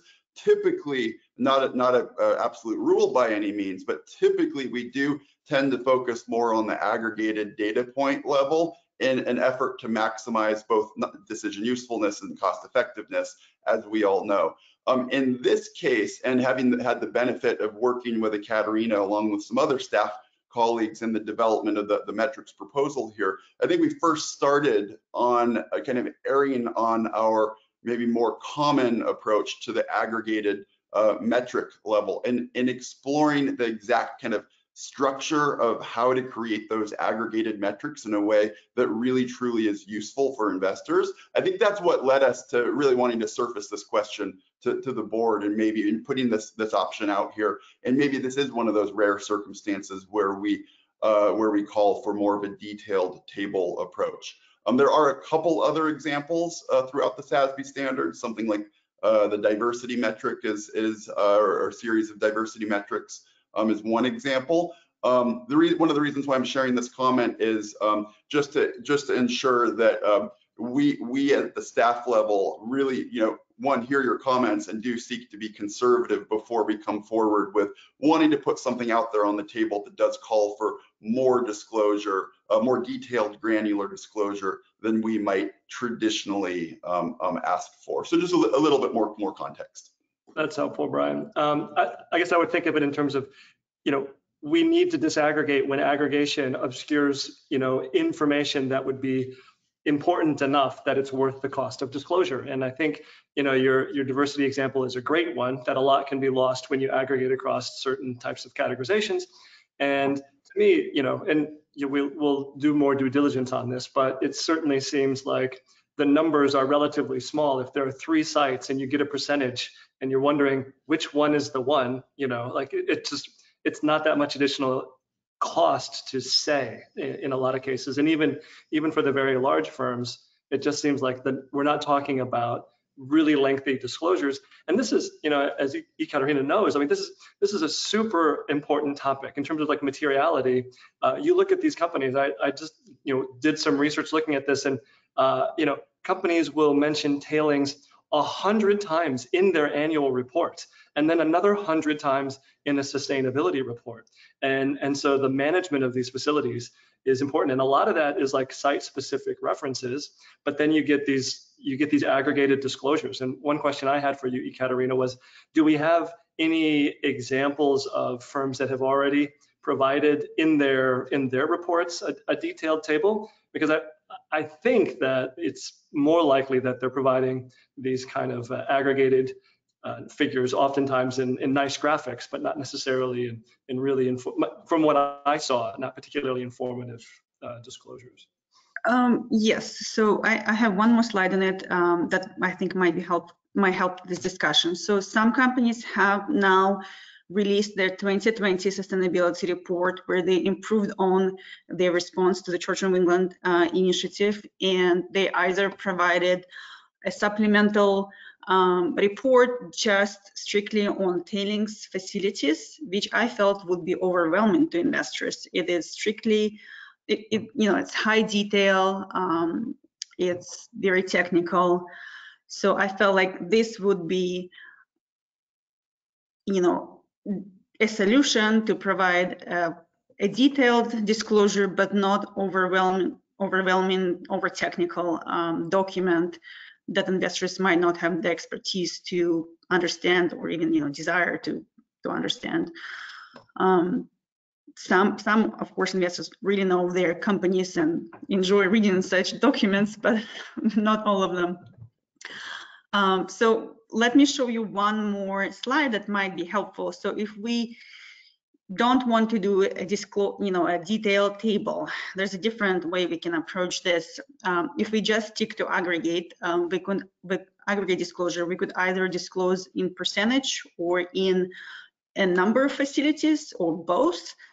And here I have an example. So the same company with 14 facilities, and then another company with 3 facilities. And when we ask for percentage, which is inspired by our water metrics, this might be not as helpful as if we ask for number of facilities. So here, for example, company A has inspected 5 facilities out of 7 in the past year, which gives you 70%. Company B, they only have 3. They only have 2 high or above facilities. They inspected 50% of those, which is 1, and they had no material findings. So in theory, it looks like company A has a higher percentage. They're better, low risk company, but they have 2 non-inspected facilities. Company B has fewer facilities. Their percentage is lower, but they have one non-inspected facility. So you really have to look at all these metrics in combination and understand how they relate to one another. So maybe they go away from percentage and just disclose number of facilities and then let the investors calculate percentage themselves, whichever way is more useful to them. Yeah, Katerina, this is Verity. I think this is a good illustration, getting at the earlier comments from some of the other board members, the question about how is this decision useful to users and readers of this disclosure. And I think this really illustrates how the next logical question would be which facilities and where, and what are the idiosyncratic characteristics of each of those. And I think this really points well to that tabular format being just going directly to the decision useful information, even if it is a little bit more long duration reported data, if it's a 5-year cycle or something. It seems to be really the logical, most useful information, and that's something you could confirm with the other investor participants. Thank you. Thanks, Verity. And Stephanie, I believe your question has already been answered, but I just want to give you an opportunity to make sure of that, or to sort of echo somebody else's comments if you wanted to. Yeah, I think I know the answer to this, but just to confirm, it sounds like all of the data or all of the key data that we would be asking for and the more detailed information has been publicly disclosed through the initiative. And my question was aimed at whether any of this is particularly sensitive, not necessarily from a competitive perspective, but from potentially a security and safety perspective. But if you could just confirm that, I think most of this data has already been disclosed. It has been disclosed. So not all facilities have been subjected to independent dam safety review.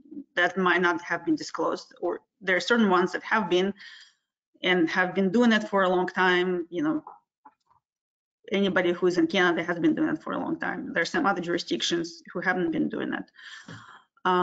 So that information might not be available. The question asked during the investor initiative engagement was, did you have engineer record, or did you have any structural integrity concerns that have been noted by the engineer record in the past? So just more broad questions. Here we're very specific in accordance to the global industry standard on tailings management requirements. And it's not a sensitive information. I think it's even like publicly available wherever they have to file results of their reviews. Right, thanks. Mm-hmm. Great. So Ekaterina, I know we're about at time, but you do have one more question. I think it's an interesting one, so would like to give you a chance to pitch it to the board. Yes, so let's just wrap it up. The question is on definition of material findings. So we talked about, disclosure format, frequency and cadence of inspections, but then we're also asking for how many facilities have resulted, how many inspections have resulted in material findings, and what have you done about them. So the global industry standard on tailings management intentionally left up to the company to define what material finding can mean, in that if we take a similar approach, it obviously, again, similar with hazardous waste, it limits comparability. We can provide a list of possible material findings. I have asked, experts on what it could be. There's just such a wide range, and for us it would be, I think, technically impossible to come up with a very comprehensive and very detailed definition of what it is. So just wanted to highlight this with the board, ask if you support the approach that global industry standard on tailings management took, leave it up to the company, but it requires some transparency of what definition they actually use, or why certain finding was material, or why erosion at site A was material, but for site B it was immaterial. Yeah, so I have two thoughts on this. One again relates to sort of comparability. Again, if we don't say something, then I think that is actually our benchmark, right? If we leave it to the company to disclose something that is more significant, I think that may not be the ideal level of comparability that we would like if we had a really great way to define it for all companies. But if we don't say anything at all, then we might end up hurting comparability even more because of greater variation in what companies choose to report on. So saying something, just in how we think about what we ultimately want to resolve, saying something might be better than saying nothing. That might be our benchmark if we feel like saying something more specific isn't feasible. But the second part I would sort of point to is, I think part of the concern that we'll hear if we put this out for public comment with the word material in a metric is that, it's just that, like, that is, we know it's like such a loaded term. And I know that they use material findings in the Global Tailings Reviews standard that they put out, but they define material in that, like, they don't define material findings, but they say material is something that would merit attention, have influence, and again, determined, as you mentioned, by the issuer. But I wonder whether we could just change the word in the metrics table to say something like significant findings or something like that. Use a different word that won't be such a trigger in terms of like causing real concerns about, well, do we mean financial reporting materiality, at the corporate level or something like that? That would be really hard to sort of apply. And then in the guidance that we provide around that, point to the align with the standard and say, they say material findings, and they provide a bit of guidance saying that this, should have influenced the decisions of the operator or something like that. I wonder if that's one way we could manage that. Yes, thank you. I think that makes sense. Dan, you're a resident legal, well, one of our resident legal experts, so. Oh, I was going to ask a clarifying question. Maybe you've touched on this already, but just to be clear, would the company have to provide or disclose its definition of material or significant finding, or would it just use the term? I think they would just describe what it was, what they found, what the inspection found. They wouldn't say, okay, this is our definition of material findings. It can have 50 different elements, it could be different things for different facility. They would just provide particular information for what this inspection found for this facility. And they say, okay, this was material for us to address. Okay, that makes sense. Thank you. Very good. All right, well, thank you all for the discussion. And let me just close by saying again that I will take your feedback now, finish exposure drafts. If there are any open issues still, we will ask the public during public comment to provide feedback on that. You should be expecting the exposure drafts in the coming weeks. And thank you again for your time and attention, and thank everybody who participated in the consultation. I could not have done this alone. I've learned more than I ever wanted to know about mining and issues in mining. So really, really appreciate everybody's time. And any questions, here's my contact information. Everybody already has it. Thank you. Jeff, can I share 2 quick comments? Yeah, go ahead, Brian. Sure, I'll be brief. One, I also just want to keep the big picture in mind here, in that how the board approved this project late last year. We're really excited about the prospect of being so responsive to the release of the Global Tailings Standard. It was only finalized and released last month. So I'm really, really thrilled that we're at the point right now where we're able to dive immediately into metrics development and seek to really leverage that standard to the fullest extent possible.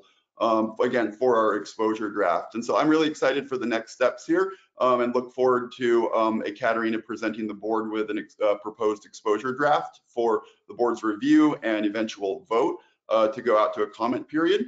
That's a segue to my only other comment here is that how I interpreted the discussion earlier from several board members around the second discussion topic, the presentation of data, is that would be a good topic to further explore in the comment period itself, to questions to ask stakeholders.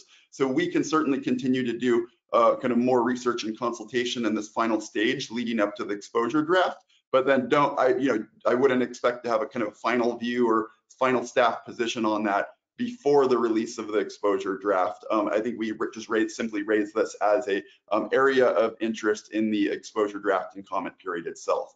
If that's inconsistent with your understanding or your view, Jeff, then please speak up. Otherwise, like I said, we look forward to getting the exposure draft out to the board for their review.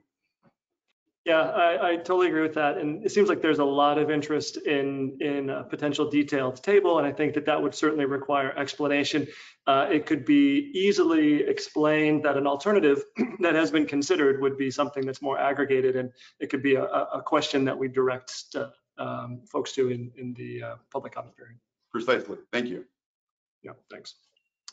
Great. Okay, so we're just 10 minutes behind, but since we only have a 2-ish hour meeting, we're not going to take a break. We're just going to go ahead and go straight into our next topic, which is on content governance in internet media and services. So we have just like really, really important topics today, which is so great. So this is one of them. Greg, I'll go ahead and just pass it right to you. This is Greg Waters, who's the project lead for this topic. Fantastic. Thanks, Jeff. Good morning, everyone. Good afternoon, depending on where you are. Really excited to be digging in here on this standard setting proposal, which we're calling content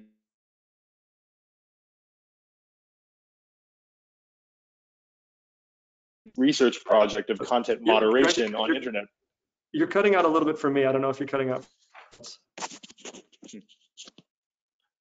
Sorry about that. Is this any better? It sounds like it's better. At least for me. Okay, great.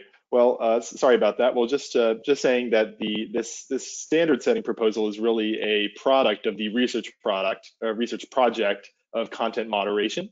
And in terms of the definition of content governance, I'm going to get into that during this presentation. So just a reminder that this is one piece that we've really highlighted from that research project that we believe is ready for standard setting now, but we do intend to keep the research project ongoing. So the session, we're going to talk about this project. We're going to put it in the context of the research project. We're going to look at the proposed scope of standard setting, take a quick look ahead in terms of the business models and some of the business models and externalities attached to content governance. And then we're going to hopefully have a board vote on whether or not to take staff's recommendation to move forward in this area. So similar problem statement to the content moderation research project, except a bit more specific to this internet media and services industry, which includes social media platforms and messaging programs. So the dissemination and moderation of user-generated content and ads is a really important part of these businesses, and it has a number of social implications that we've spent quite a bit of time talking about. So things like harmful content, impacts on freedom of expression. These externalities are not included right now in the current SASB standard. So our belief now at this time is that the Internet Media and Services Industry Standard may actually be incomplete. So staff is recommending that we approve this standard setting project to evaluate these different themes attached to content governance for inclusion in that standard. And a quick few other notes here. The scope of this project does include a current disclosure topic in the Internet Media and Services Industry Standard. That topic is called Data Privacy, Advertising Standards, and Freedom of Expression. So you can even just tell by the name there that we are starting to touch on some of the same things that are in there. It's a kind of separate but related. Potential outcomes include the addition of a new topic or a potential revision of the current one, as well as a potential addition of metrics, obviously barring all the due process and evaluation of financial materiality. And a preliminary timeline would have us a best case scenario of Q4, so the end of 2021, and hoping to get an exposure draft out to the board by about halfway through the year.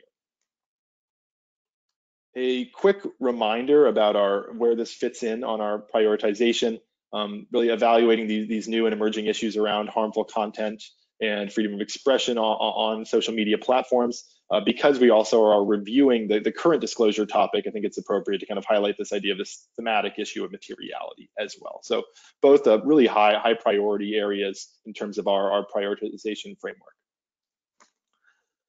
So to kind of back up a little bit, or at least put this into context of the research project, that was approved or announced by the Standards Board in December of 2019. And since that time, have spent a lot of time with research and consultation with a big range of stakeholders, subject matter experts, companies, and investors, really tech sector wide. So really kind of a broad variety. Although I would say that it was sparked by these internet platforms, specifically the social media ones. The research project has gone a lot more broad than that. We discussed the taxonomy that I prepared a draft of it at the June board meeting. So hopefully relatively fresh in everyone's memory of kind of the different social externalities that we highlighted there sector-wide. And at this time, we have been able to develop we're really confident in our recommendation that there's just a lot of evidence here around standard setting in this particular internet media and services industry. And as I mentioned just now, the first step here would be a consultation period for this narrowed scope with that target exposure draft of midway through the year. Speaking of the June board meeting, I think it's helpful to use this slide from that meeting to kind of orient ourselves around what specifically we're talking about in terms of the scope. So this research project, we covered quite a few different industries and business activities in the tech sector, so including things like internet service providers and cloud services providers, gaming platforms. But as I was foreshadowing at the June meeting with these darker green squares, that really we were getting just a lot of signals from the market around the importance of these themes, specifically these themes around harmful content, user privacy and freedom of expression, and worker health and safety, really getting strong signals from the market about their applicability in SASB's internet media and services industry specifically. So just do want to reiterate that we want to keep the research project sector-wide open and ongoing because we still have a lot of interest in a number of these areas. I think really everything in light green, but also really want to call out specifically the worker health and safety angle here and the growing and emerging body of evidence that there really are mental health risks to conducting content review and really looking at all this kind of nasty stuff that's put on the internet can have fairly significant mental impacts on the people who are tasked with this difficult work. So I want to call that out. I don't think we're quite confident enough in terms of making a determination at this time in terms of financial impact and its readiness for standard setting, but certainly don't want to discount that possibility in the future. So really I'm interested in hearing from stakeholders, from companies in these other industries, but at this time really starting to hone in on this subset here around harmful content, user privacy and freedom of expression in the internet media and services industry, and feeling really confident this is an area that is ready for standard setting at this time. So just a bit more detail on what those things are, I think, and in terms of the areas and the scope here. The amount of comments we have is just really related to the research and consultation that was conducted during the research project. So strong, widespread investor interest in these topics at internet platforms in the internet media and services industry. Pretty significant evidence of financial impact at this time, including just the cost of staffing up to conduct content review, as well as the investments in automated systems for monitoring user-generated content. And of course, very topical with the ongoing advertiser boycotts, these concerns around revenue risk related to brand safety. And this is really, across a variety of platforms, not just, one or two. And definitely worth noting as well, just, the media ecosystem right now, the news media coverage of the related topics around, misinformation around coronavirus or the US 2020 elections and disinformation. And it's just, really topical and unlikely to, I think, fade with this election or anything else. So just a continued area of intense scrutiny for these companies, from users, from advertisers alike. And these kind of overall externalities, a bit more detail on them. I think we've talked a lot about harmful content in terms of terrorist content, hate speech, and misinformation, disinformation. We have talked about the impact that content removal can have on freedom of expression, not just from just getting it wrong because you're such a big platform that you might make mistakes in terms of setting your own policies and maybe incorrectly moderating against them, but also just broader questions around a group of companies that are kind of deciding the bounds of acceptable speech. It's an interesting sustainability issue in general, I think. And lastly, pretty well documented in the SASB standards at this time even would be the collection and use of personal sensitive data used for targeted ads. but as well an interesting element here around just curated content and privacy concerns, or at least aspects when you are using personal information to deliver someone their news, for example. So with that, I think it does make sense to kind of look ahead here in terms of, I think that was the scope, and now I'm going to talk a little bit about what some of the areas we are expecting to kind of continue our research on. So it does make sense to say, okay, here are the externalities and kind of, how are they being generated? And that means looking at business models and management strategies. So in this case, I'm using the example of advertising businesses of these social media platforms, an important caveat being that not all social media platforms are ad-driven. There are subscription models as well. But overall, I would separate profit maximization at this time into two buckets. The first being growing and engaging the user base, and the second being having a really effective ad delivery system, so improving ad efficacy. Looking at this first bucket, the two management activities that I've identified as being really, really important here would be content shaping and content moderation. Content shaping is about showing users things that they like and keeping them active and happy on your platform. And this is often done through prioritizing and kind of using algorithms that kind of determine what the most engaging and content is. The second piece of content moderation, as we've talked about, is the removal of harmful or unwanted content.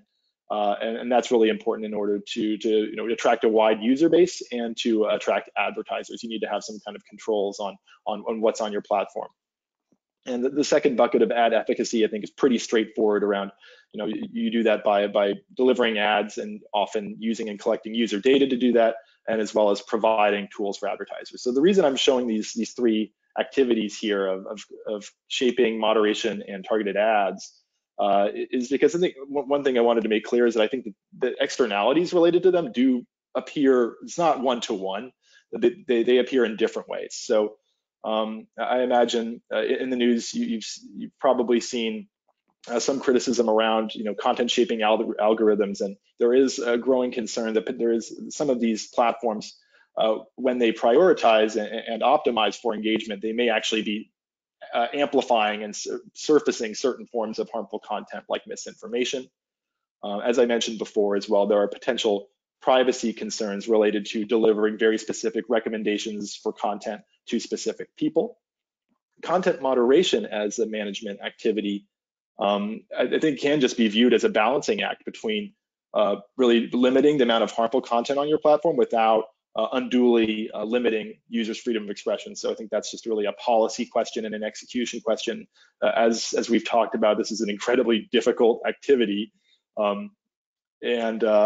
The last thing here being targeted ads. Of course, if you're not monitoring your advertisements on your platform, there is a potential for things like misinformation to be advertised and therefore amplified that way. And really well-worn territory in the tech space around concerns around the use and collection of user data in order to deliver targeted ads. So I told you I was going to hopefully define content governance in this presentation. So these are the things I'm thinking about in terms of what content governance is: the content shaping, the moderation, and targeted ads. And also in this slide, kind of pulling in one additional aspect of management, which is the data sharing and compliance with governments. And that's because alongside targeted advertising, this is an area that's covered in the current SASB standard. And what I mean by data sharing and compliance with the government, as a reminder, is just that it's about the company policy on what user data is being shared at the request of law enforcement, as well as what content is being requested to be removed by governments. So it's kind of related to content moderation. The way that I would separate them is that content moderation, I would define here as a company's own internal policies and kind of voluntary decisions around what they do or do not want. Whereas fielding an incoming request to remove content that is inside of your acceptable range, it's just a different set of risks and considerations there in terms of your license to operate, as well as potential risks to perceived censorship and potentially accepting requests that from the outside would be objectionable. So overall, this is how I'm thinking about content governance and why this standard setting project is called content governance. But again, these areas of content shaping, moderation, and targeted ads really are going to be the substance of the next phase, as opposed to really it's more of a detail of the scope, as opposed to we don't have definitive answers on this yet. And I'm excited to really hear from issuers on these angles, especially just a bit more detail. There's a lot out there already, and I've already had some good conversations, but just kind of wanted to reiterate that the scope is kind of more around the externalities theme that we've touched on in terms of the harmful content and the impact on freedom of expression. So I mentioned what's in the SASB standard currently, and I think it's just important to kind of outline what potential outcomes of this standard setting project could mean for the current standard. So the first could be that we just kind of expand the scope and add metrics to the current to that disclosure topic, and that would be to capture things like harmful content or freedom of expression.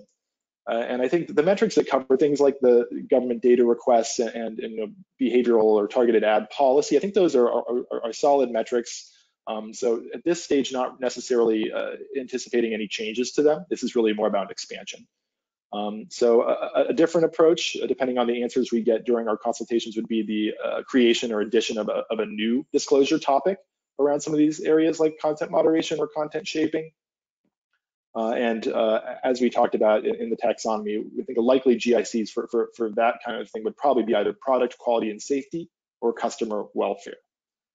And the last potential option here would be the splitting of the current disclosure topic, and revisions associated with that would probably involve a combination of 1 and 2 here in terms of probably adding metrics or kind of altering the scope in that sense.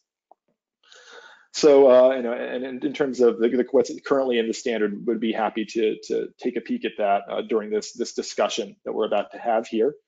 So before I kick it back to you, Jeff, I think the real questions here are just whether the board agrees that this is should be added to the standard setting agenda. And I think a particular interest from my perspective would be around the clarity of the proposed scope, as well as whether you agree with it, that is in terms of what's been included as well as what's been excluded, if we think about the kind of the broader range of issues that was identified during the research project. So with that, I'll kick it back to you, Jeff, to kind of moderate how we want to discuss this.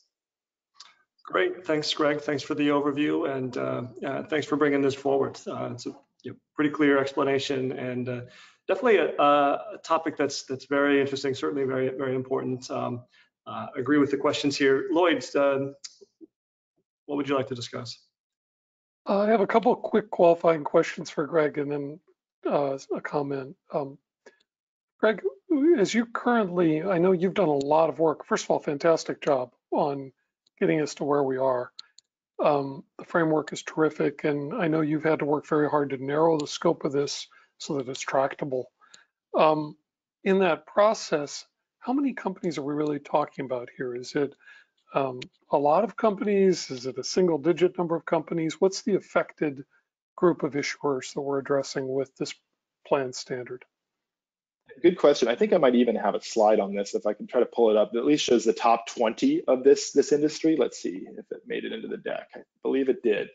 Aha, okay. So yeah, to answer this, I think that was, one of our initial concerns around the scope and prevalence question is like, are we just talking about 3 companies? And it is true that they are attracting the most media scrutiny, but I would definitely say that there is a broader universe of this. And unfortunately, I don't have the numbers in front of me, but out of the top 50 internet media and services companies, I identified something like 15 or 16 of them as having real exposure to user-generated content. And that didn't even include, Microsoft has the LinkedIn platform. It did not include ByteDance, which is, would be in the top 5 here probably, or maybe the top 6 around that.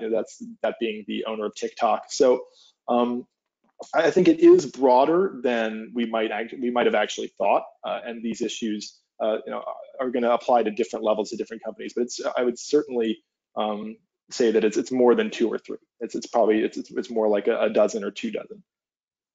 And are you concerned about, the pace of innovation in this industry is so quick, and our standard setting is very deliberative, and fantastic job on our tailings project as you've just seen, but even there, that has been a deliberative process. but you said you were pretty confident that we could, if we did the work right, we could put up a standard that would work for this sector. So can you elaborate a little on that, how we would manage the disruption of an industry that moves so quickly? Yeah, well, I think these problems are not new and they're not going away. I think is kind of the short answer around that. In terms of, just opening up the internet to everyone means that you're opening it up to potential segments of extremism and everything else. And I think in that context, some of the management strategies might evolve, and I think we'll probably see more industry-wide collaboration that could maybe lead to improved standards in the future. But I definitely am confident that while there is a rapid pace of innovation and rapid changes and kind of small policies around we're going to do a bit more about climate misinformation or whatever a platform might decide, I think that we could structure standards in a way that would really focus on the management of this issue more broadly in terms of potential risks and opportunities related to it. So I hope that answers your question. That is to say that, yeah. I think it's a tougher call than I thought it would be because of that issue. So the more comfort we can get around that. I had one brief editorial comment, Jeff, and I'll get out of the way. But in the process of narrowing the scope of this project, I know one thing that had been considered, content moderation is a labor-intensive process, and much of that work is done by labor in jurisdictions where workers do not have good protections for health and safety. And we're talking about individuals in some cases who are, if press reports are correct, are asked to view hundreds of videos, thousands even, which may be very disturbing, but don't have good mental health support. I think as we looked at this project, and Greg, correct me if I've got this wrong, but I think the decision was made that was kind of out of scope for this stage of the work. I just want to note, for the record, I think there is the potential for a significant externality there. The fact that there are no consequences today doesn't mean there won't be consequences tomorrow. And I think it's something that should remain on the research agenda and get appropriate attention either here or under the umbrella of the Human Capital Project. So that's my statement. And I'll get out of the way and let Kurt comment. Just before we go to Kurt, though, Greg, would you like to respond to that specifically on how you might think about specifically the mental health issues related to the workers that might be involved with this, to the extent that this project moves forward and the research, this isn't a situation where we're stopping the research project. So just give you a chance to comment on how you plan to think about that issue given the two projects. Yeah, it's a really, I'm glad that you highlighted it because it's one thing that was, I think, the toughest call in terms of setting the scope at this time. So I think in terms of moving forward, yes, the human capital project, especially this mental health thing that Kelly highlighted earlier, I think it's a really good fit there. So I think as we continue to kind of build out the human capital pipeline in terms of the tech sector broadly, this is going to be very high on my list of things to continue evaluating. Great to hear. Yeah, I think that does make a lot of sense to think about trying to make sure that whatever we were to do in the tech sector would match well with the approach we'd be taking in other industries where it's related, and that'll be developed. So it's great point. Thanks for clarifying that, Greg, and thanks for raising the point, Lloyd. Kurt, let's go to you. Yeah, I just wanted to add a level of support for what I think is the continuing relevance of this as far as the number of companies. We showed that top 20 there, but spending a lot of time home these days, I've begun to look at the Nextdoor app and the emails I get for the neighborhood community here. And even a innocent app like that is struggling with freedom of speech and what do they edit? Who do they censor? And so I think this is, I think you're onto the point that it's becoming more and more relevant as we develop one-to-one relationships between companies and consumers or advocates. The whole issue of tone and content is becoming more and more relevant. And so I think this vastly actually underestimates the scope of what this is today and maybe certainly 5 years from now. So I think it'll be an issue that many companies wrestle with, even in their blogs and just help sites and that kind of a thing. So this certainly is well timed, even if it is complex. Thanks, Kurt.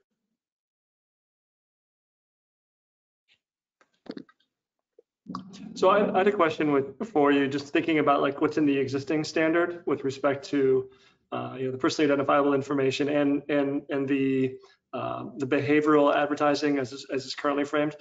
Could you just comment a little bit on how you sort of see that potentially like rolling forward into things like the targeted advertising and the content shaping? I'm imagining like that's the parallel there. So if you could just talk a little bit about that. Yeah, great. So I pulled up the slide here that just kind of shows the current metrics in the standard, if that helps, hopefully, this discussion. Yeah, I think that the most overlap is on that angle of privacy.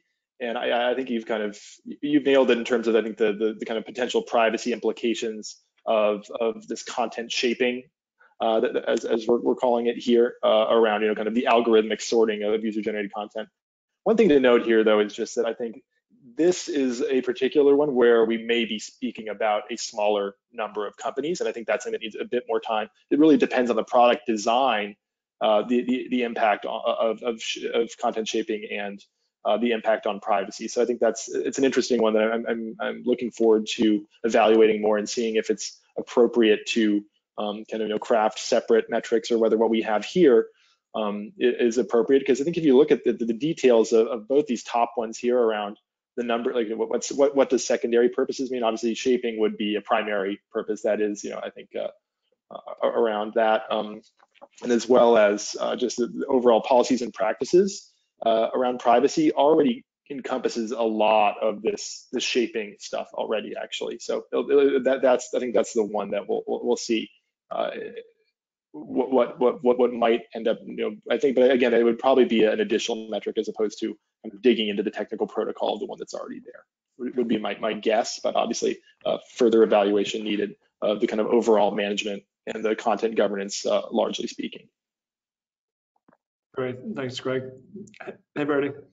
Hi, thanks, Greg. And I have a question on referring to slide 65, where you talk about the potential outcomes for the project.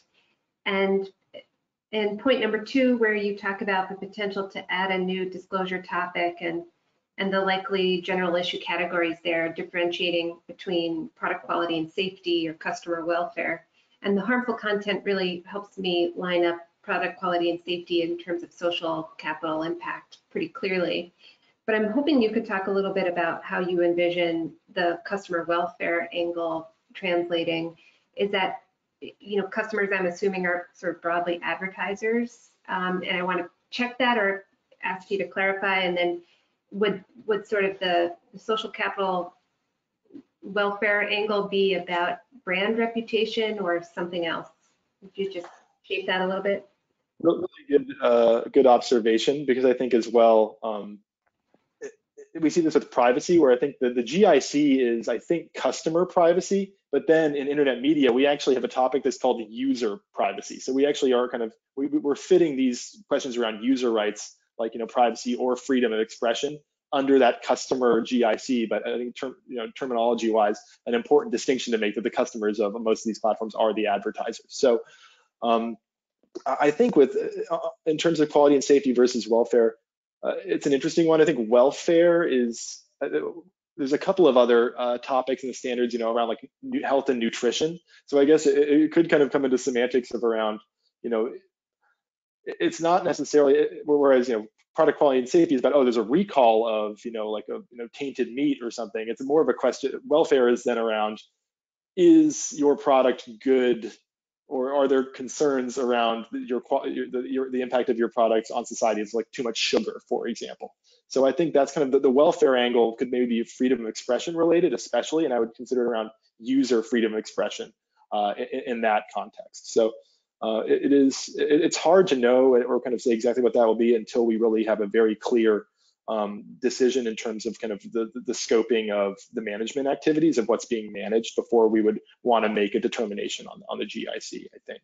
But hopefully that's somewhat helpful in terms of where we might end up. I think in terms of brand safety, I would put that kind of mostly under the kind of the financial impact. I would kind of think about it that way in terms of the revenue impact, as opposed to writing the topic from the lens of the concerns of advertisers. I think it probably more likely than not would focus on the user externalities as opposed to the advertisers themselves. Although of course, their decision on whether or not to use one of these social platforms based on content policy is obviously a potentially large financial impact. Okay, thanks for that.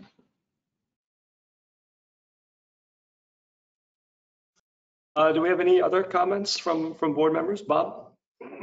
Hey, Greg, I just had a question. There is my understanding there are some countries or jurisdictions that restrict, control, or already moderate internet content. Do you see that has any impact on what we're doing? Is that something that's completely separate, or is there some interaction between kind of what we're coming up with? But for some of these providers in certain countries, I don't want to say it's taken care of, but there's like I said, countries that black out, restrict, control content already. Yeah, great observation. And I think this is actually the area that is covered in the current SASB standard pretty well in terms of requests for content removal. And it's an interesting one. I've been kind of digging in here around.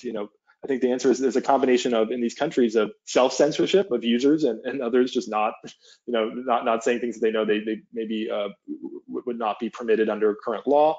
And the companies, I think what it really just means is that they are operating under a much stricter set of rules around what their content policy is, and they are expected to vigorously. It's not like the governments themselves are hiring. Well, I shouldn't say that actually.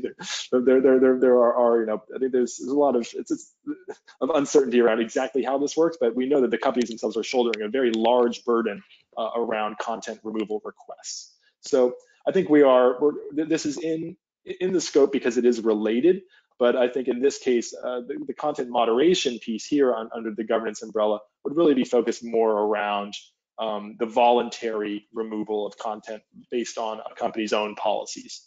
Whereas this kind of compliance with government requests, we already have metrics for, and they're pretty well aligned with what quite a few companies are reporting, actually.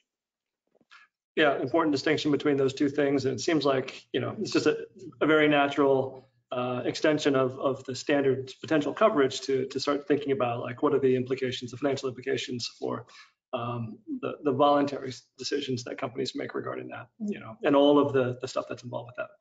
So if I don't hear any other questions or comments from the board members, actually I would invite Brian back and see if he wants to say anything before we go to whether we're going to go to a vote on this. Anything you want to summarize, Brian? No, I don't think anything I need to summarize. I'm just really I'm excited that this research project kicked off late last year as well, and it's been really exciting to see all the engagement that Greg has driven forward with market participants, including companies, investors, and a lot of growing subject matter experts and organizations in this space focused on the issue. So as you heard from Greg, staff feels that the scope of the project as described by Greg is ready to be added to the standard setting agenda and thereby initiate standard setting activities. Also want to acknowledge again Lloyd's comment specifically around how some research on some of the issues outside of the proposed project scope will continue forward. But with that said, we would look forward to hearing from the board and the board's vote on potentially adding the project to the agenda. Great, thanks, Brian. So I'll go ahead and ask my board members, do I hear a motion to approve a standard setting project that Greg has proposed with the scope indicated in the board book? I so move. Thank you, Bob. Do I hear a second? Second. Thank you. All those in favor? Aye. Aye. Aye. Aye. And any opposed or abstentions? Hearing none, we'll say that that motion has been approved, and so we look forward to getting an update on your work as it goes forward, Greg. Thanks so much. Really appreciated the opportunity. Great. Thank you. Okay. So with that, we're coming to the close to the end of our time. One thing I would note is that we have our upcoming board meeting. So the next board meeting would be on December 2nd of this year, and that is right around the time when the SASB Symposium is generally held. And so just flag that for individuals who are listening as well, to keep an eye open for an update on what the activities around the SASB Symposium will be, and then watch for specific details to come out on our Standards Board, our next Standards Board meeting. We will then have another meeting scheduled for late February of 2021. Right now, these are all anticipated to be virtual meetings for the foreseeable future, but do keep in mind that while the dates could change, we'll always give at least 10 days of notice in advance of that. And you can also follow the updates and our activities on our website through our Standards Board meeting calendar. And in the archive in particular, you'll be able to find not only summaries of the decisions that have been made and outcomes from meetings, but also an archive of the meeting itself. So today's meeting has been recorded and an archive will be available for that as well. So Brian, unless you have anything else? Nothing else from me, Jeff. Just want to thank you and the full board for the meeting today, the great discussion on tailings, hearing the update on human capital, and the decision made to advance content governance forward. So thank you, Jeff, and to the full board. Great.